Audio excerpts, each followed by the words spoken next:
Wait, there is one other time that you play as Sandy. Patrick's stream. Yeah, I almost completely forgot about that. Oh yeah, that's right. Man, you want to talk about a hard level, Rob? I know Pat's stream is like. I completely forgot. Like you would think Sandy's stream. It out. You think Sandy's stream would be like the final thing, but then Patrick's stream comes and it's like, oh, this is a Sandy level. It's shockingly the hardest part of the whole game. It really is. Like, it make it so freaking difficult. It's not even fair.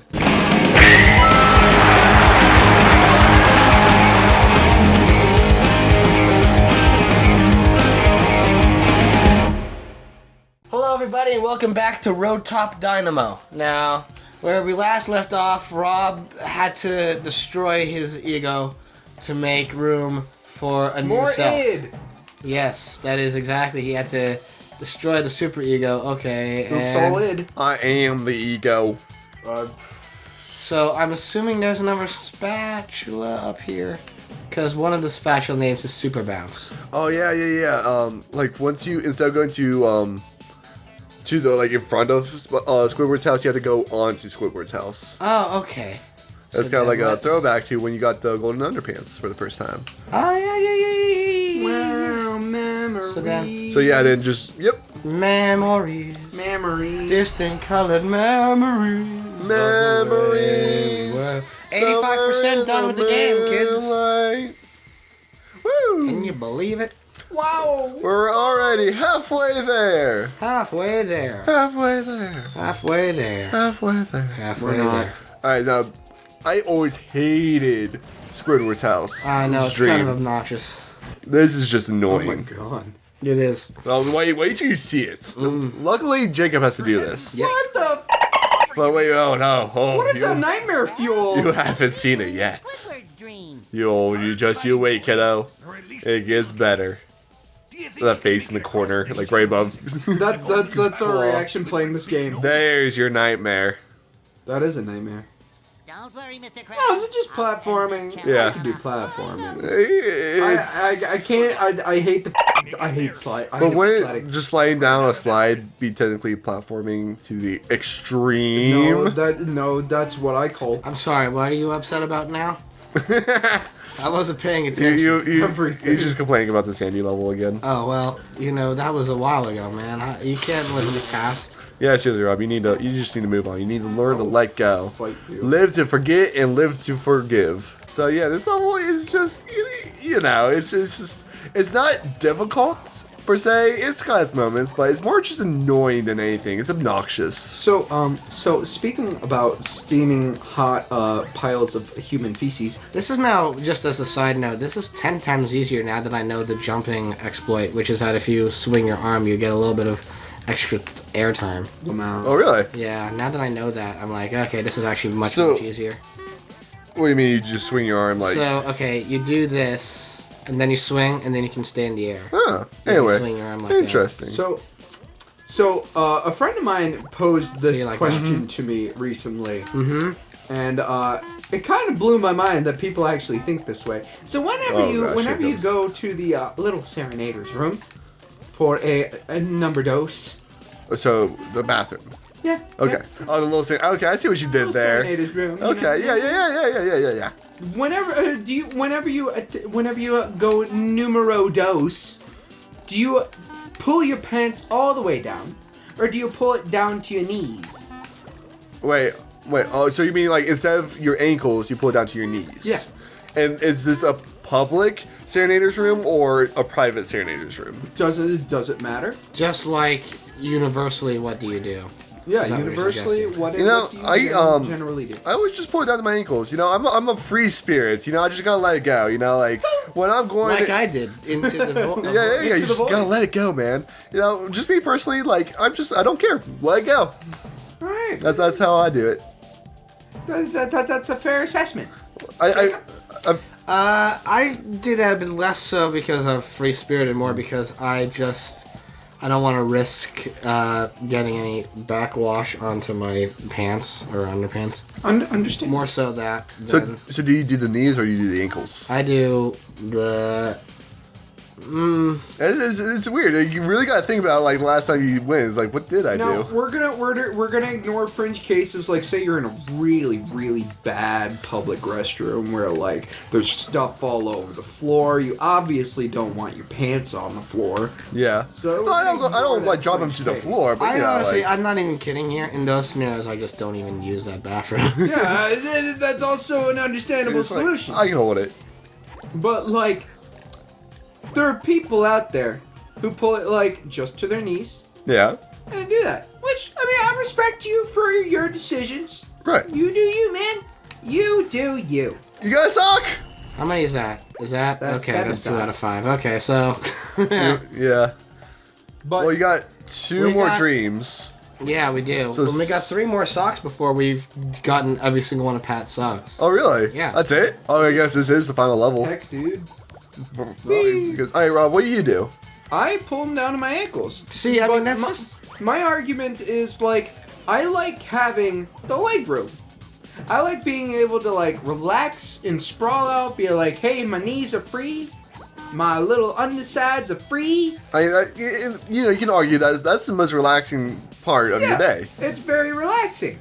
Rather than constraining my knees and my legs as a result by only pulling my pants down to my knees. Right. Here would be the theory or the thinking on my end. It would be that the people who would only pull it down to their knees are the ones who, like, worry more about people seeing something. Right, a little bit more guess. paranoid. Yeah, I get that. Which, like, is understandable, you know. There used to be, like, a time when people would just, like, kick in bathroom stalls and, like, see what they could find. I had a guy, when I was at work, I was using the bathroom, I had a guy spying on me. Like, I just had to, like, I was, like, doing my thing. I was on my phone, just, like, scrolling through Reddit or whatever. I look up, and there's this guy, like, peeking through, like, that little, like, Oh, what the? door above the log. Who I'm like, does that? I'm like, can I help you? He's like, oh, I'm just enjoying the show. I'm like, can you leave? Yeah, see, that's why there are people who are like, I can understand why they'd be like, okay. Right. It honestly kind of really creeped me out. I'm like, I'm just, on my break trying to, go to the bathroom, and here's this guy who I had no idea who you are, and just peering through the bathroom stall. So, and I just happened to look up. It's like that feeling, when someone's watching you. You just have that sort of notion that like, Yeah. wait, something's not right here. I just happened to look up, and I didn't even comprehend what's going on at first. I just saw this guy, and then I paused for a second, like, can I help you? That was weird. I don't know why I jumped into danger like that. You like the thrill of the kill. You like living on the edge. The thrill of the self-kill. But, You are the eye of the I tiger. just did it again. Oh, wait, I get it. Yeah, except he, like, combined, like, 3 different 80s anthems into one. No. I get it because it's a sharp symbol and it's sharp. Ha! That took me way longer than it probably should have. So I used to be a bass player, like the double bass, Yeah. and sharps were my mortal nemesis on the bass. Really? Because it's a bass. It plays bass clefs. So anything sharp was obnoxiously hard to get to. Because it's a whole different, like, scale. Yeah, so you really had to go to the very last, like, string all the way down to the shaft. Like, it was just... Crazy. Yeah. Rob. Honestly, though, Rob, the thing is that, like, for string players, like, most all things are phrasing. You know? Yeah. There's something very, like, I say this as a guitar player, there's something very, like, sensual about the way string instruments. It really is. You're honestly. it's very intimate. You have to hold it very close to your body. You're always like gripping it in positions. Like you become hey, close right. to your instruments. Yeah, this is the part that always got to me. It's always that like that clef is always a little too far out of your reach. Away, yeah. So as a also thing, like based on what you're saying, I really can't read music. Really? For as much as I like play a bunch of different instruments and stuff like that, I can't read music. I noticed this a lot of guitar players. Not throwing any shade at all. It's just like for most guitar players I've met, most of them were self-taught. Yeah. And how they self-taught themselves was they just picked a song, learned how to play it, and so they learned what they call it, the A. The way you place your fingers, what do you call the it? chord. They just learn the chords, and they had no idea how to actually read music. They just know the chords. Yeah, no, that's how I taught myself. Given I know how to read music because I used to play in like different like different the band stuff in school. Yeah. But like that's not how I learned guitar. I just picked a couple of songs I liked and I played them. Yeah. So, just in my personal experience, guitar players mostly, because with like piano players, for example, like you have to learn. You have to learn what sheet music is so important. Yeah, absolutely is. You have to have it. Mm-hmm. But with guitar player, you just need to know the song. I think it actually is potential to. I think it's less the instrument and more the style. That's true.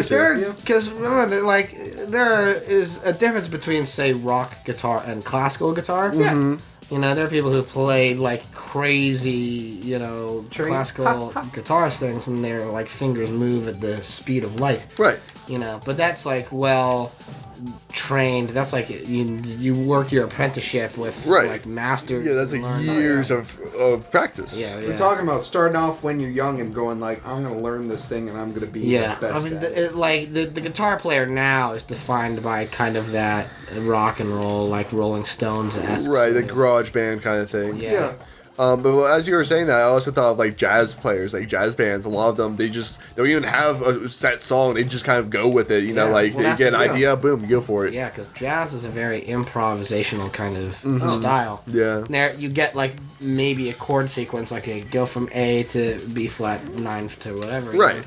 But I would like someone to tell me if that's actually a good sounding chord sequence. But it's also very much like the fun of jazz, and there are jazz pieces that are more stiffly rigid and no line written. Normally, the ones that are vocal jazz, unless it's like scat. Yeah, it's very much like no, that's written as like a piece. Yeah, right. But like Sinatra, for example, like those weren't improvised songs. Oh yeah, of course not. Yeah, But with people like say you get. John Coltrane is like really one of those artists where it's like you would listen to him and it was about mood and feeling and less so like pre-planned out, here's where we're going with this piece. Right, yeah. And it resulted in really, really good stuff. Right, I always think of La La Land because, I love that movie now. It's my third favorite movie of all time. I hate it. Yeah! Oh, yeah! Nice! No, but anyway, back to what you were saying. Yeah, anyway. And I just love the scene when they're in the bar for the first time. I think it's called The Lighthouse or something like that. And he's talking about jazz and how it's like, he's got an idea. He's taking over the song. It's like, just like the passion he has for it. Like Ryan Gosling portrays his passion for jazz. It's like, it's really cool. It really that movie made me appreciate jazz. And I know the director, I'm at least pretty sure, actually went to jazz school as a musician before he became a director. Well, was he not the director? I could be wrong about this, but did he not also direct